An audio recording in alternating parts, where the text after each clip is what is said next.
O Brasil ainda vivia o entusiasmo de uma democracia recém-restaurada, e no futebol, um jovem baixinho começava a se destacar com força e ousadia. Seu nome?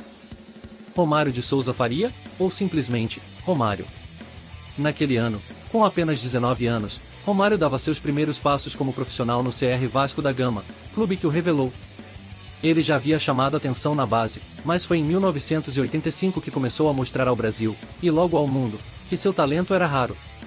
Sob o comando de treinadores atentos, Romário passou a ser utilizado mais frequentemente no time principal. E mesmo sendo franzino, demonstrava uma explosão nos dribles, frieza nas finalizações e um faro de gol impressionante. Jogava como atacante, mas parecia um veterano, sabia onde a bola ia cair e, com um toque, resolvia. Naquele ano, ele também começou a construir uma dupla de respeito com Roberto Dinamite, ídolo do Vasco, aprendendo com ele enquanto ganhava a confiança da torcida cruzmaltina. Os torcedores começavam a se perguntar: quem é esse garoto atrevido, que não tem medo de zagueiro nenhum? Romário também se destacava nas categorias de base da seleção brasileira. Em 1985, ele foi convocado para a seleção sub-20, participando de torneios preparatórios importantes, incluindo a preparação para o Mundial Sub-20 de 1985, disputado na União Soviética.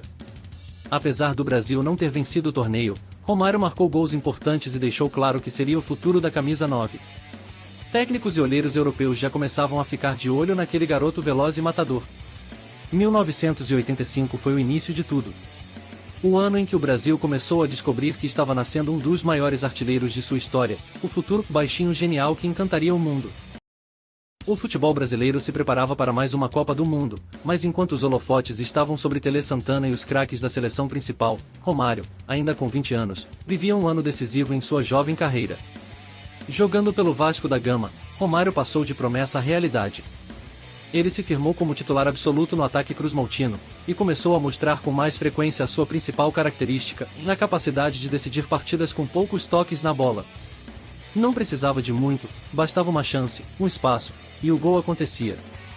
Em 1986, Romário foi o grande destaque do Campeonato Carioca, sendo decisivo em clássicos contra Flamengo, Fluminense e Botafogo. Ele marcou gols importantes, assumiu a responsabilidade ofensiva da equipe, e aos poucos foi ganhando o respeito dos adversários, e o carinho da torcida, que já gritava seu nome em São Januário. No cenário internacional, ele teve mais uma grande chance de mostrar seu talento. Com a seleção brasileira sub-23, participou dos Jogos Pan-Americanos de Indianápolis, nos Estados Unidos. E foi lá que Romário brilhou de verdade, foi artilheiro do torneio com 5 gols e conduziu o Brasil ao título. Era uma prévia do que ele faria em breve com a amarelinha principal. A imprensa começou a chamá-lo de o novo fenômeno do futebol brasileiro.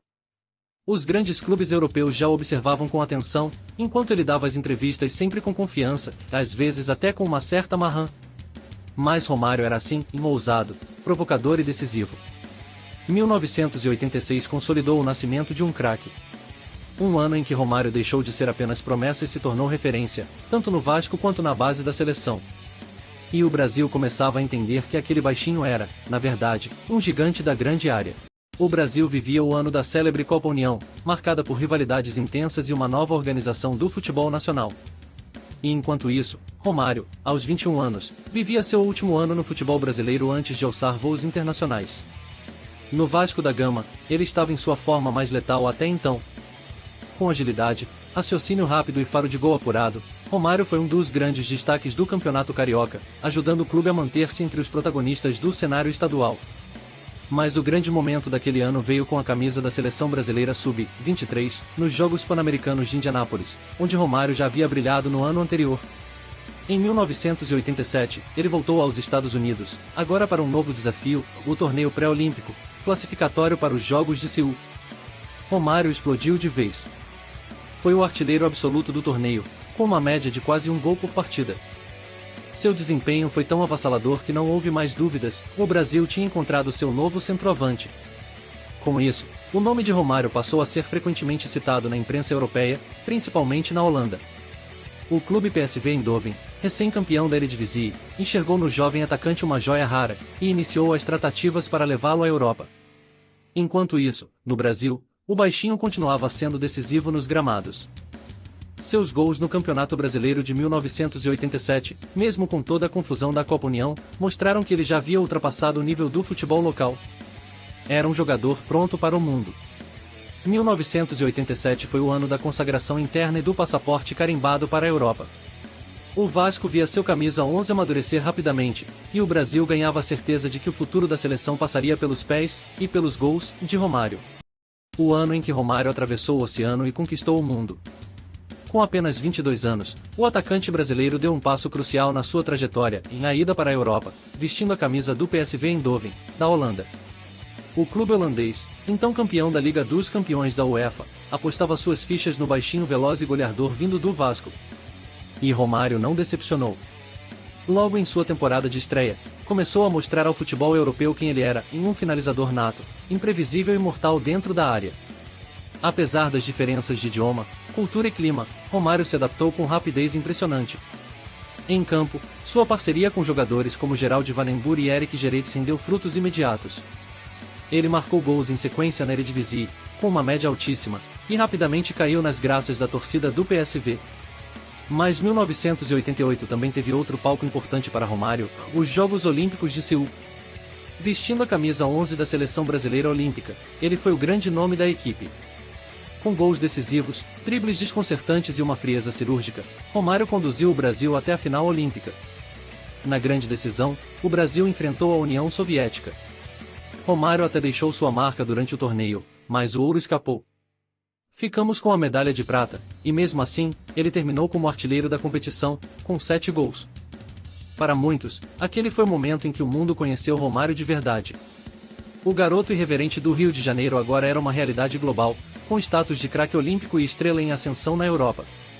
1988 foi o ano da transição definitiva e do talento promissor ao craque internacional.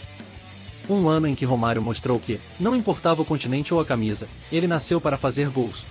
O mundo já começava a entender que Romário não era apenas um bom atacante, ele era um fenômeno. Na sua segunda temporada pelo PSV Eindhoven, ele estava mais adaptado, mais experiente, claro, ainda mais decisivo. Na Eredivisie, Romário foi simplesmente letal. Terminou como artilheiro do campeonato holandês, com uma média assustadora de gols por jogo. Seu estilo irreverente, seus dribles curtos e secos e sua finalização precisa o transformaram em um dos jogadores mais temidos da Europa. Era comum ver o baixinho cercado por zagueiros, e mesmo assim, ele achava o espaço e colocava a bola no fundo das redes. E enquanto brilhava nos gramados holandeses, Romário também começou a retornar com força à seleção brasileira principal. 1989 marcou a sua consolidação com a amarelinha, especialmente durante a Copa América, disputada em casa. Naquele torneio, Romário foi titular absoluto e formou dupla com Bebeto pela primeira vez em competição oficial, uma parceria que ainda daria muitas alegrias aos brasileiros nos anos seguintes. Com movimentação inteligente e faro de gol, ele foi decisivo na campanha vitoriosa da seleção, que conquistou o título sul-americano depois de 40 anos. Romário marcou o gol do título, na final contra o Uruguai, no Maracanã. Um gol que lavou a alma da torcida brasileira e carimbou, de vez, seu nome na história da seleção. O baixinho era, agora, ídolo nacional e artilheiro internacional. 1989 foi o ano da consagração continental. Campeão da América com o Brasil, artilheiro na Holanda, e cada vez mais próximo do posto de estrela mundial. Romário deixava de ser apenas um grande jogador, ele começava a se tornar uma lenda. Um ano que tinha tudo para ser o grande salto de Romário no cenário mundial, mas acabou sendo marcado por um obstáculo inesperado. Era ano de Copa do Mundo, e o Brasil depositava grandes esperanças no seu atacante mais explosivo. Só que o destino prepararia um teste difícil para o baixinho. No PSV Eindhoven, Romário continuava implacável. Mesmo não estando 100% fisicamente, ele seguia marcando gols com regularidade, se mantendo entre os maiores artilheiros da Europa. Sua fama já extrapolava a Holanda, jornais espanhóis e italianos comentavam sobre ele, e o nome de Romário já circulava como possível estrela de grandes clubes do continente. Mas então, veio a pancada, e uma grave lesão no tornozelo, ainda no primeiro semestre, deixou Romário fora dos gramados por semanas. E o pior, na Copa do Mundo da Itália se aproximava. Mesmo com pouco tempo para se recuperar, o técnico Sebastião Lazzaroni decidiu levar Romário para o torneio. Ele chegou à Itália cercado de expectativas, mas longe da forma ideal. Jogou apenas alguns minutos na fase de grupos, e foi poupado no restante da competição. Sem ritmo, sem espaço, Romário assistiu do banco à eliminação brasileira para a Argentina nas oitavas de final. A frustração foi enorme. Para um jogador que havia sido herói da Copa América no ano anterior, o banco da Copa do Mundo foi um golpe duro. Romário não escondeu sua decepção e, com a sinceridade de sempre, deixou claro em que queria ter jogado mais. Mas 1990 também foi um ano de lições. Ele voltou à Holanda determinado a se recuperar por completo. E com ainda mais fome de bola, mais vontade de calar críticos, principalmente, com a obsessão de um dia brilhar em uma Copa como protagonista. 1990 foi o ano da frustração contida e da sede por redenção. Romário não teve sua Copa ainda. Mas o mundo sabia, o melhor ainda estava por vir. Para Romário, era o momento de provar que a frustração da Copa do Mundo de 1990 tinha ficado para trás. E ele fez isso da forma que sabia melhor, fazendo gols. Muitos gols. No PSV Eindhoven, ele seguiu como principal artilheiro do time, agora já consagrado como um dos maiores jogadores do futebol holandês. A cada rodada da Eredivisie, o baixinho mostrava por que era considerado um dos atacantes mais letais do mundo. E não era só pela quantidade de gols, mas pela qualidade das finalizações, toques sutis, dribles curtos, viradas rápidas. Um show de talento e eficiência. Mas 1991 também foi um ano de tensões com a seleção brasileira. Convocado para a Copa América, disputada no Chile, Romário voltou a vestir a camisa 11 da amarelinha. Porém, a campanha do Brasil foi abaixo do esperado.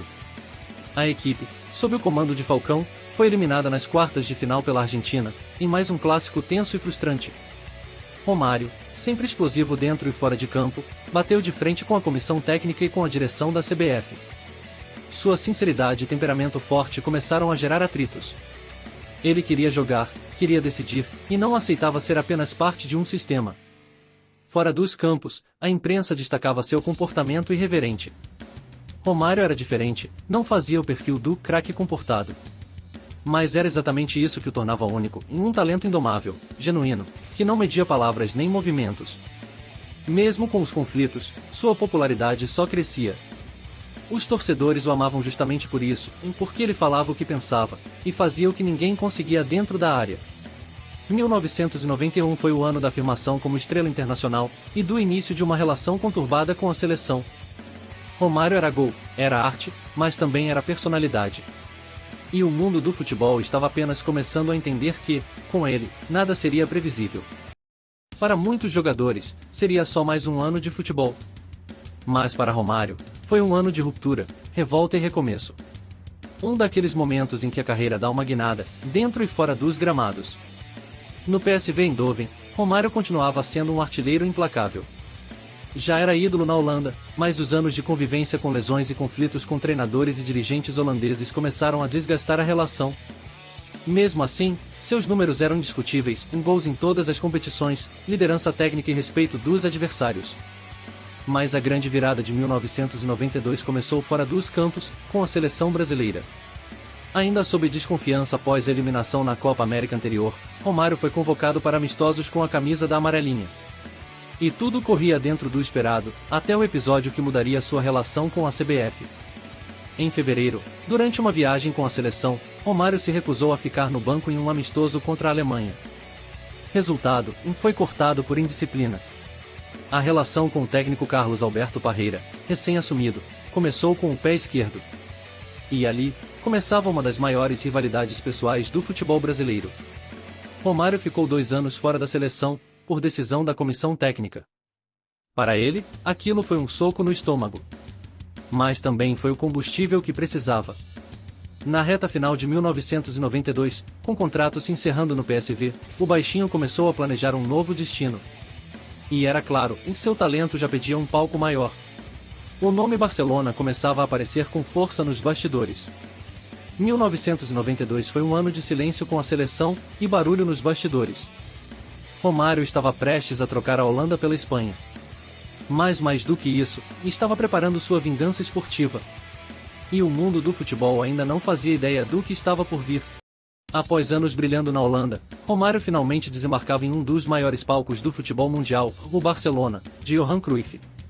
E em campo, ele não demorou para mostrar à Catalunha, e ao mundo, o que sabia fazer de melhor em gols, gols e mais gols.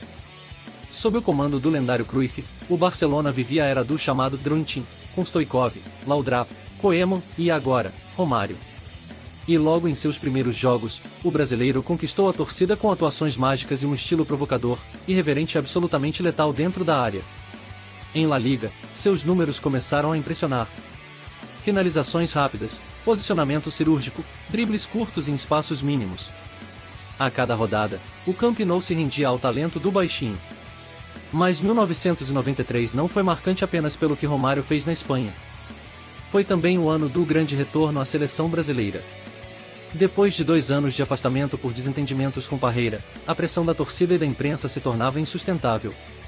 O Brasil precisava de gols. E ninguém no mundo fazia mais do que ele. Em outubro, veio a redenção e Romário foi convocado às pressas para o jogo decisivo das eliminatórias, contra o Uruguai, no Maracanã. O Brasil precisava vencer para garantir a vaga na Copa do Mundo de 1994. E Romário, mesmo fora do grupo durante todo o processo, entrou como salvador. Naquele dia 19 de outubro, ele fez 2 gols e decidiu o jogo com uma atuação brilhante. O Maracanã explodiu. O Brasil se classificou. E Parreira teve que se render. O povo já gritava, é ele quem tem que nos levar à Copa. 1993 foi o ano da virada. Romário saiu do exílio da seleção para se tornar o herói da classificação. Na Espanha, já era estrela. No Brasil, se tornava esperança. O palco estava montado. O craque, preparado. O mundo estava prestes a ver a maior performance da carreira de Romário, e isso seria no ano seguinte. O ano em que Romário não apenas brilhou, ele brilhou no maior palco possível. O ano em que o baixinho calou os críticos, conquistou os céticos e eternizou seu nome na história da seleção brasileira. O ano começou com Romário em alta no Barcelona. Seus gols em La Liga continuavam impressionando, e ele era, indiscutivelmente, o melhor atacante brasileiro em atividade. Mas havia uma dúvida pairando no ar: Parreira o levaria para a Copa do Mundo? A resposta foi sim, e o resto é história. Nos Estados Unidos, Romário foi o protagonista absoluto da seleção brasileira. Desde a estreia, mostrou que estava em outro nível, em gols contra a Rússia, Camarões, Suécia, e participações decisivas em praticamente todas as jogadas ofensivas. Ele driblava, finalizava, sofria faltas e decidia.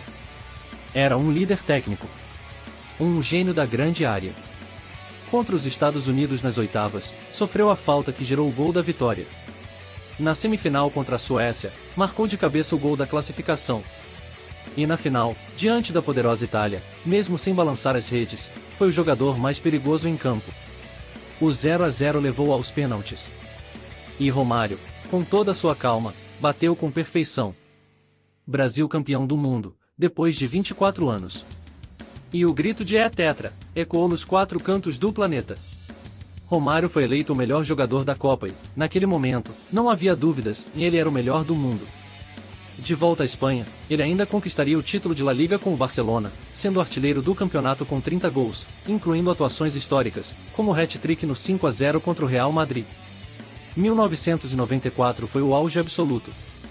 O ponto mais alto de uma carreira marcada por gols geniais e personalidade forte. Romário não só venceu, ele comandou o mundo inteiro. E naquele ano, ninguém discutia, e Romário era o futebol em sua forma mais pura e decisiva.